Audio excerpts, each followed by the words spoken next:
오늘 또 예배 자리 가운데 나오신 우리 귀한 한 분 한 분 주 안에서 또 환영하고 축복합니다. 오늘 또 말씀 시작하면서 우리 지난주에 함께 살펴보았던 우리 6장 전반부의 말씀을 잠깐 돌아보고 오늘 본문으로 이어가려고 합니다. 노아의 시대, 겉으로 보기에는 사람들의 번성과 또 성공이 있어 보였지만 그 중심에 하나님이 없었죠. 그래서 번성은 결국 타락으로 흘러갔습니다. 하나님은 겉모습을 보시는 분이 아니라 사람들의 마음의 중심을 보시는 분이었죠. 그 사람들의 마음에는 죄악이 또 세상에 가득했고 그 사람들의 마음으로 생각하는 모든 계획이 항상 악할 뿐임을 하나님이 보시면서 한탄하셨다, 또 마음 아파하셨다 말씀드렸습니다.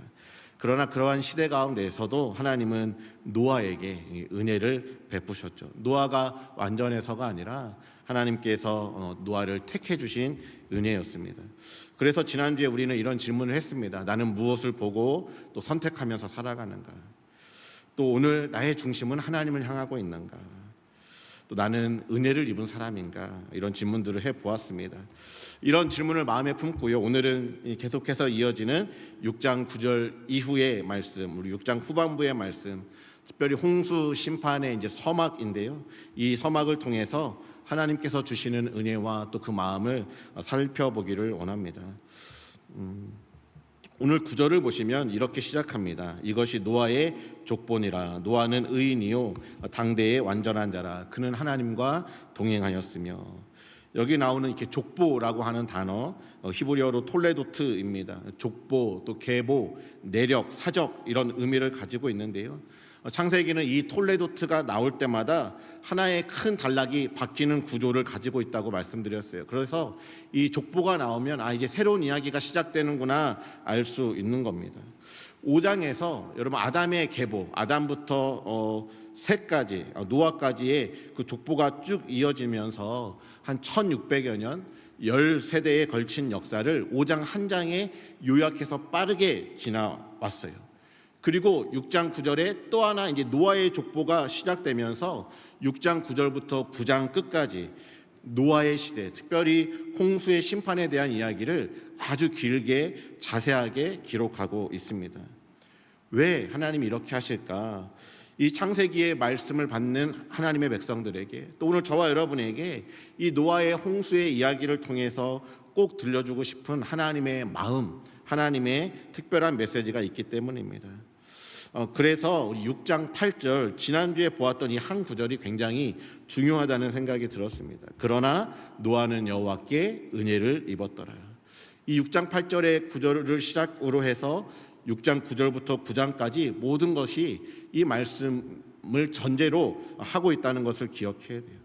어떻게 노아가 은혜를 입은 사람으로 살아가게 되었는가? 그 대답이 오늘 본문 이후에 이제 긴 이야기로 펼쳐지는 겁니다. 말씀을 시작하면서 두 가지를 질문해 보겠습니다. 여러분, 이 홍수 사건의 주인공은 누구일까요? 우리는 흔히 이 이야기를 노아의 방주 이렇게 부릅니다. 그러다 보니까 무의식 중에 이 사건의 주인공이 노아라고 생각하기가 쉽습니다. 물론 노아가 하나님의 말씀을 듣고 또 방주를 지었고 또 함께 먹을 양식을 저축했고 또 22절에 그와 같이 하되 하나님께서 자기에게 명하신 대로 다 준행했다라고 하는 말씀처럼 하나님의 말씀에 순종한 것은 사실입니다. 그런데 오늘 본문을 자세히 보시면 노아가 무슨 말을 했는지, 하나님과 어떤 대화를 나누었는지 노아의 말은 하나도 나오지 않아요. 오히려 계속해서 오늘 본문에서 주어로 나오시는 분은 하나님이십니다. 하나님이 이 땅의 그 죄악들을 보셨고 하나님이 노아에게 이르시되 하나님이 말씀하셨고 또 하나님이 홍수를 일으키겠다 말씀하시고 하나님이 노아와 언약을 세우겠다 말씀하시고 하나님이 너의 생명을 보존하겠다 말씀하시고 보면 다 하나님이 하시겠다는 것이 중심이 되어 있는 것을 보게 돼요. 그래서 이것이 노아의 어떤 믿음, 노아의 순종 이런 것들을 강조하기 위한 것이 아니라 하나님의 은혜와 또 하나님의 결정에 중심이 있다는 겁니다. 홍수의 주인공은 하나님이시라는 거예요. 그렇다면 우리는 이 홍수의 이야기를 통해서 노아처럼 다 말씀에 준행합시다 이렇게 끝낼 것이 아니라 오늘 이 홍수 허락하시는 하나님의 마음이 무엇인지를 살펴봐야 되는 것입니다. 두 번째 질문입니다. 여러분, 이 홍수는 심판의 이야기일까요? 은혜의 이야기일까요? 우리는 이 홍수와 노아의 방주 사건을 어떻게 바라보아야 될까요? 여러분, 심판이겠습니까? 은혜이겠습니까? 두 개 다 이렇게 물어보면 하나를 선택해야 될 것 같죠? 둘 다입니다, 둘 다. 하지만 정확하게 더 이야기한다면 심판 가운데 은혜를 베푸시는 하나님의 은혜의 이야기입니다. 11절과 12절을 보겠습니다. 그때에 온 땅이 하나님 앞에 부패하여 포악함이 땅에 가득한지라. 하나님이 보신즉 땅이 부패하였으니 이는 땅에서 모든 혈육 있는 자의 행위가 부패함이었더라. 오늘 이 11절과 12절에 세 번이나 반복해서 나오는 단어가 있죠. 여러분, 그 단어가 뭐예요? 부패하다. 권사님이 잘 맞추셨어요. 부패하다입니다. 히브리어로 샤트라고 하는 단어인데요, 이게 썩다, 부패하다 이런 뜻을 가지고 있을 뿐만이 아니라 파멸하다, 폐허가 되다, 망가뜨리다, 멸절시키다 이런 뜻도 함께 가지고 있어요. 여러분, 사람들이 보기에 자기들은 잘 살고 있는 것 같았습니다. 힘도 있고 이름도 내고 있고 번성하고 있고. 그러나 하나님이 보실 때에는 이 인간들의 삶이 부패한 상태였다는 거예요. 그들의 죄악과 탐욕과 포악함으로 말미암아 자기들만 부패하는 것이 아니라 오늘 이 사람들로 말미암아 땅 전체가 부패하게 되었다. 땅 전체를 썩게 하고 무너지게 하고 파멸시키고 있었던 것입니다. 여러분, 우리가 냉장고에 음식을 잘못 보관해서 곰팡이가 피게 되면 여러분, 그것을 그냥 놔두면 어떻게 되나요? 그게 시간이 지나면 음식 전체로 번져나가는 것처럼 사람들 안에, 자기들 안에 죄악이 있는 게 자기들에게만 문제가 되는 것이 아니라 이것으로 말미암아 그 사람들이 살고 있는 삶의 터전 전체가 부패하게 만드는 겁니다. 그래서 13절에 하나님이 말씀하십니다. 모든 혈육 있는 자의 포악함이 땅에 가득함으로 그 끝날이 내 앞에 이르렀으니 내가 그들을 땅과 함께 멸하리라. 여기 멸하리라 라고 하는 말도요, 이 샤하트 같은 어근입니다. 사람들이 부패하게 되니까 그 땅이 부패하게 되었고 썩어지게 되면서 다 썩게 되니까 어떻게 되겠어요? 망할 수밖에 없게 되는 것이죠. 이게 하나님의 적극적인 심판이 아니라 사람들의 죄가 가득할 때 그것을 그냥 그대로 내버려 두니까 그 삶의 터전이 망하게 되어지면서 온 땅 가운데 심판이 올 수밖에 없는 그런 상황이 초래했다는 겁니다. 여러분, 지난주에 우리 로마서 1장 28절의 말씀 기억하시죠? 그들이 하나님 마음에 하나님 두기를 싫어하며 하나님께서 그들을 그 마음, 상실한 마음대로 내버려 뒀을 때 그들 안에 음란과 또 그 간음과 교만과 또 혹독함이 그 땅 가운데 가득하게 되는 것. 그래서 내버려 두는 게 가장 무서운 심판이라고 말씀드렸어요. 사람들의 부패함을 내버려 두니까 결국 모든 것이 썩어서 파괴되고 멸절되는 겁니다. 이것이 심판이에요. 그래서 17절에 이렇게 말씀하십니다. 내가 홍수를 땅에 일으켜 무릇 생명의 기운에 있는 모든 육체를 천하에서 멸절하리니 땅에 있는 것들이 다 죽으리라. 여러분, 땅이요, 여러분, 우리가 음식물이 이렇게 냄비에 넣었던 그 음식물이 곰팡이가 쓸어서 다 썩게 되었어요. 여러분, 그러면 그 음식물을 다 어떻게 해요? 쏟아버리죠. 그리고 어떻게 해요? 그거 다 깨끗이 씻어내야 되잖아요. 그러니까 설거지를 하잖아요. 물을 풀어가지고. 그죠? 홍수가 그런 것 같다는 생각이 들어요. 이 땅에 죄가 가득해서 다 썩어져 버렸으니까 그것을 물을 쏟아 부어서 다 깨끗하게 씻어내야 될 필요가 있었다는 겁니다. 그래서 하나님께서 이 땅에 홍수의 심판을 허락하셨다는 거예요. 그러나 이 심판 가운데 하나님은 은혜를 준비하고 계십니다. 14절 말씀 보시면 너는 고페르 나무로 너를 위하여 방주를 만들되, 하나님께서는 노아에게 방주를 만들라고 그렇게 말씀하십니다. 여러분, 왜 방주를 만들게 하셨을까요? 19절과 20절에 반복되는 표현이 있어요. 너와 함께 생명을 보존하게 하되, 그죠? 20절 마지막 부분에도 그 생명을 보존하게 하라. 하나님은 홍수로 이 땅의 모든 것들을 씻어내야 되는 그 상황 가운데서 노아와 그 가족의 생명, 그리고 하나님이 지으신 생물들의 그 생명을 보존하기로 작정하신 거예요. 여러분, 생각해 보세요. 하나님이 창조주 하나님이십니다. 하나님이 인간을 만드신 하나님이에요. 근데 이 땅 안에 죄가 가득해요. 부패했어요. 썩어질 수밖에 없어요. 그러면 다 쏟아버리시고 그냥 다 없애버리시고 하나님 새롭게 창조하실 수 있는 분이시죠. 그죠? 또 다른 사람을 만들면 되잖아요. 만드실 수 있잖아요. 그 사람을 위한 지구 만드실 수 있잖아요. 근데 하나님 그렇게 하지 않으신다는 거예요. 하나님이 지으신 것을 하나님은 끝까지 보존하기 원하신다는 거예요. 그 사람을 보존하기 원하세요. 여기서 한 가지 중요한 사실들을 우리가 발견하게 되는 거죠. 하나님의 관심이 심판, 멸망에 있는 것이 아니라 하나님은 이 부패한 세상 가운데서도 어떻게 해서든 생명을 보존하고 그리고 그 생명을 통해서 다시 새로운 일을 시작하기를 원하시는 하나님이십니다. 오늘 이 말씀을 처음 들었던 사람들이 누구였습니까? 바로 출애굽한 이스라엘 백성들이었어요. 여러분, 그들에게 큰 물이라고 하면 여러분 이들은 다 대번에 뭐가 떠올랐을까요? 홍해 바다가 떠올랐겠죠.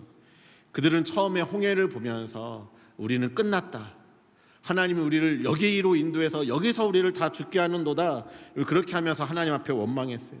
앞에는 바다가 가로막혀 있고 뒤에는 애굽의 군대가 추격해 오고 있으니까 그들의 눈에 보이는 그 바다가 죽음의 자리였어요. 그러나 하나님께서는 모세를 통해서 말씀하십니다. 출애굽기 14장 13절 너희는 두려워하지 말고 가만히 서서 여호와께서 오늘 너희를 위하여 행하시는 구원을 보라. 그 자리가 죽음의 자리가 아니라 구원의 자리라는 겁니다. 밤새 바람을 불게 하셔서 홍해를 가르시고 그 홍해를 마른 땅을 건너는 것처럼 건너게 하셨습니다.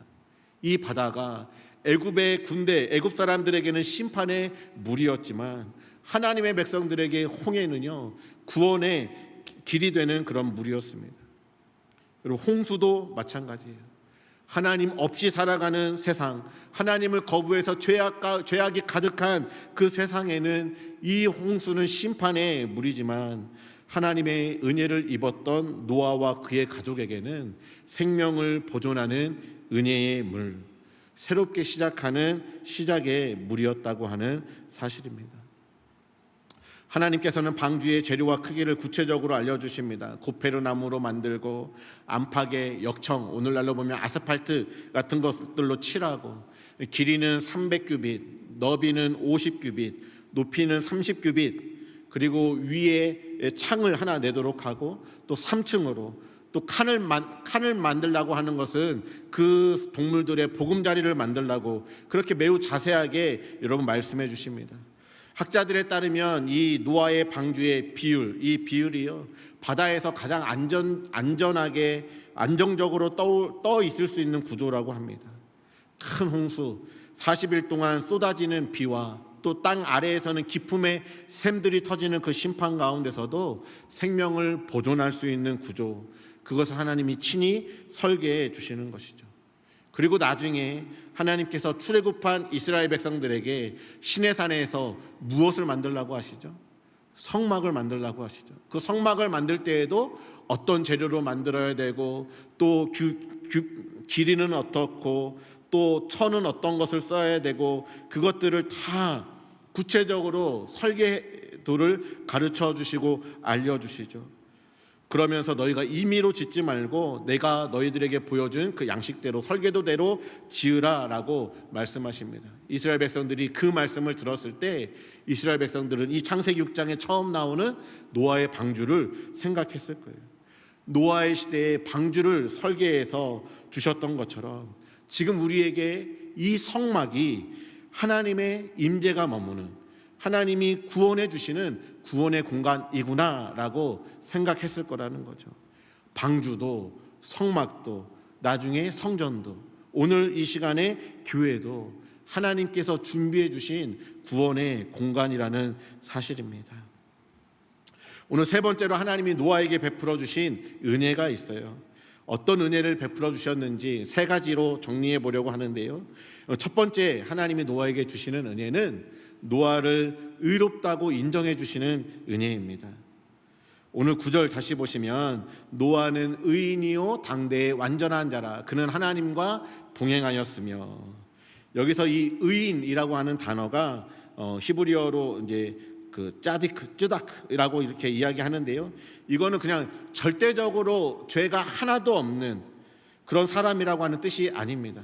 이 의라고 하는 건 하나님과의 관계에서 바르고 하나님 앞에서 정직하게 살려고 하는 사람이라고 하는 의미, 상대적인 의미에서의 의인이라고 하는 뜻이에요.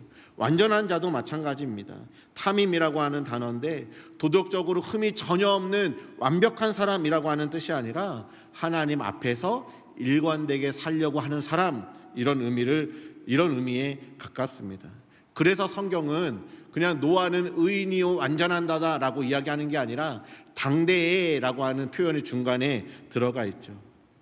그 시대 사람들이 대부분이 하나님이 그들 중심에 없고 생각하는 모든 계획이 항상 악할 뿐일 때 노아는 그 가운데서도 하나님 앞에 서려고 했고 하나님과 동행하려고 했던 사람, 그 모습을 보시고 완벽하지는 않지만 그래도 하나님 앞에 살아가려고 하는 그 모습을 하나님이 보시고 의인이라 인정해 주시고 완전한 자라고 인정해 주셨다는 겁니다.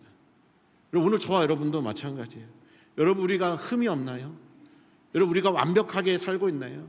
여러분, 지난 한 주간 죄를 하나도 짓지 않으셨나요? 그러지 않죠. 노아도 나중에 보면 술에 취해서 자기의 수치를 다 드러내는 것과 같이 여러분, 우리도 범죄할 때가 있고 우리도 연약해서 넘어질 때가 있어요. 또 계속해서 반복해서 실수할 때도 있어요.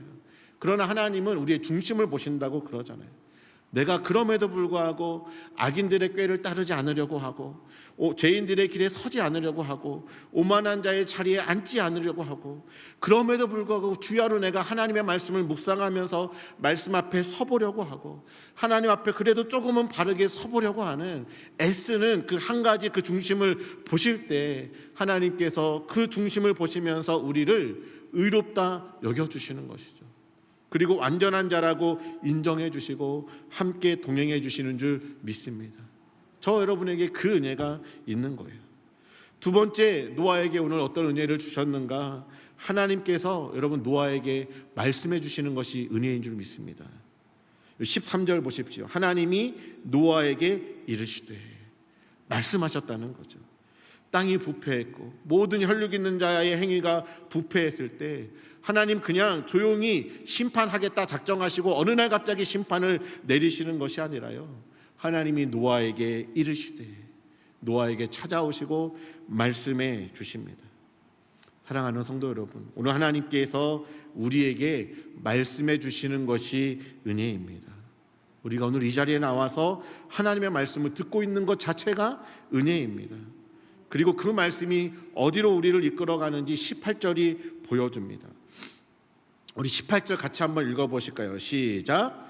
그러나 너와는 내가 내 언약을 세우리니 너는 내 아들들과 내 아내와 내 며느리들과 함께 그 방주로 들어가고. 여기 보시면 하나님이 말씀을 주시면서 노아와 언약을 세워주십니다. 이 언약, 베리트라고 하는 단어가 성경에 처음 여기 등장하게 되는데요, 이 언약이라고 하는 단어 히브리어로 보면 내가 내 언약을 너와 굳게 세우고 확립하고 또 결속시키겠다라고 하는 의미입니다.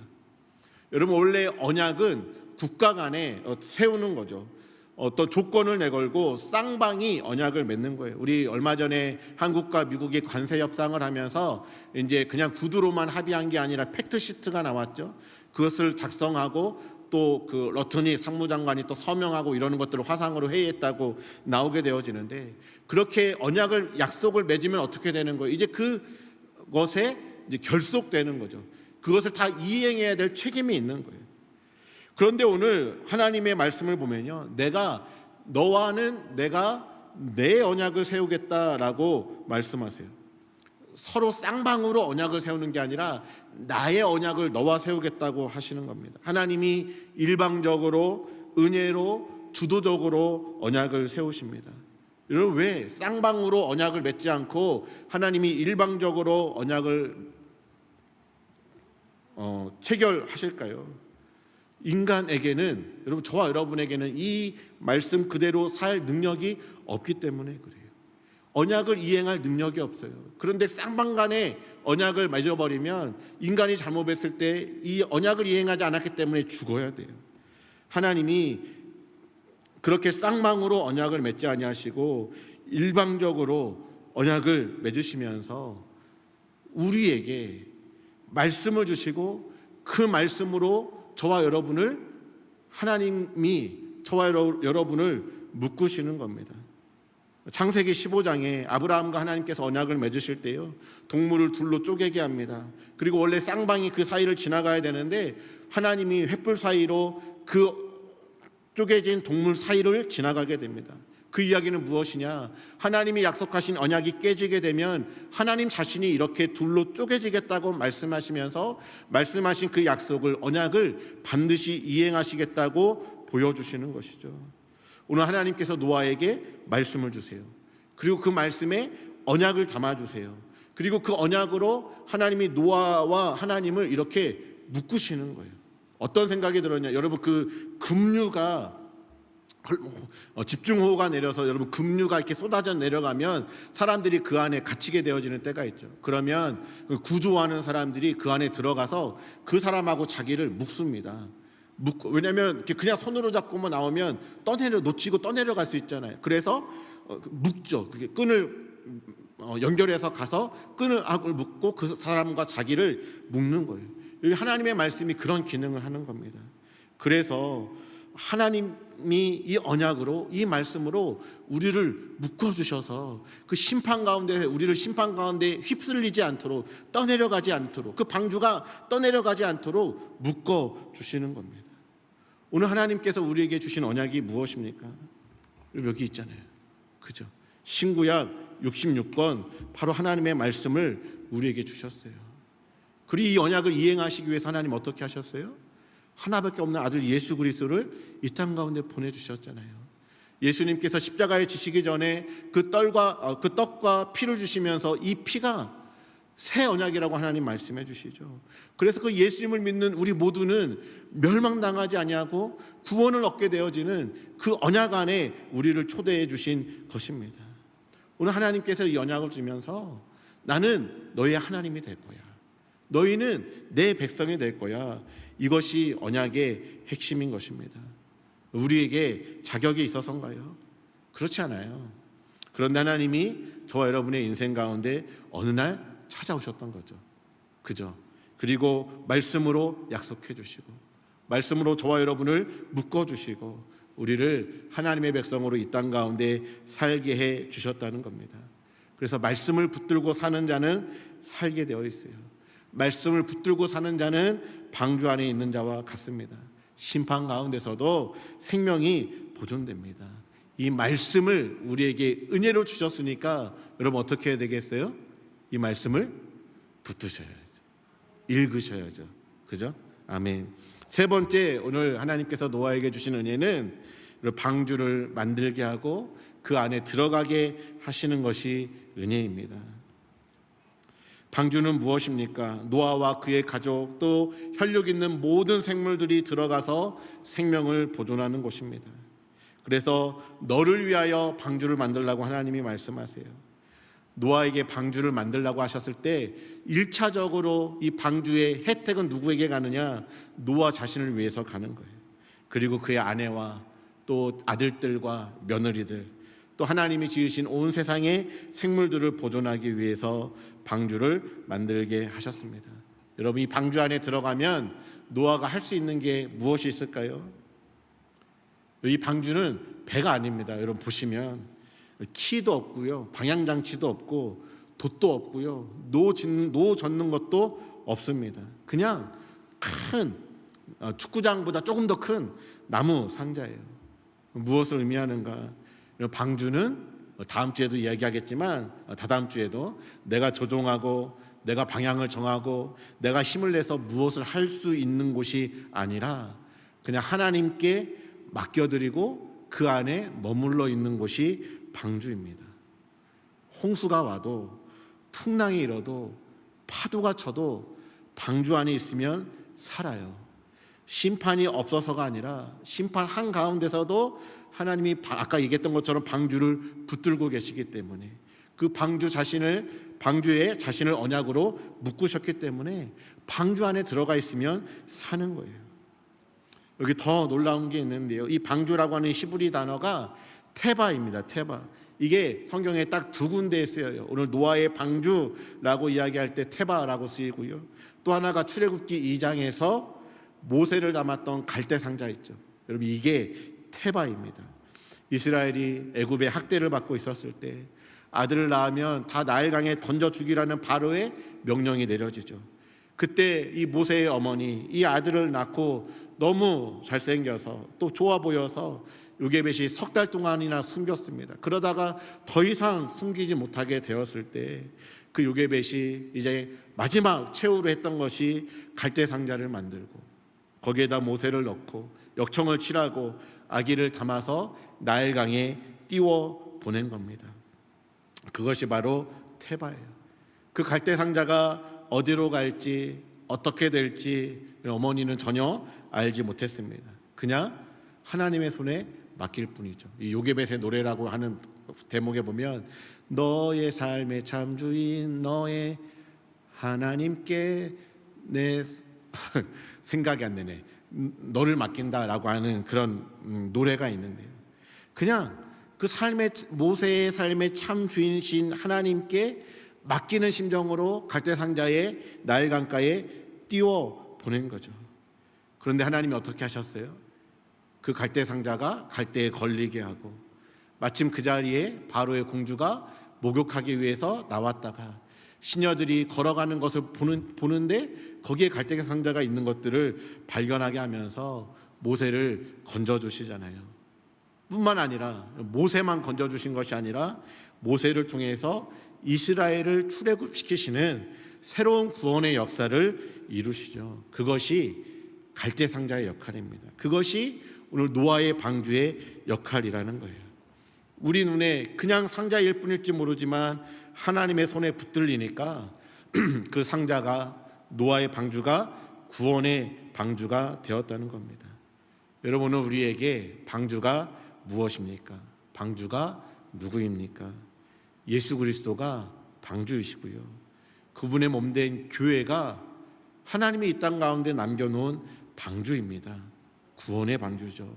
우리에게 이 방주를 주신 교회를 주신 은혜가 주어졌다는 거예요.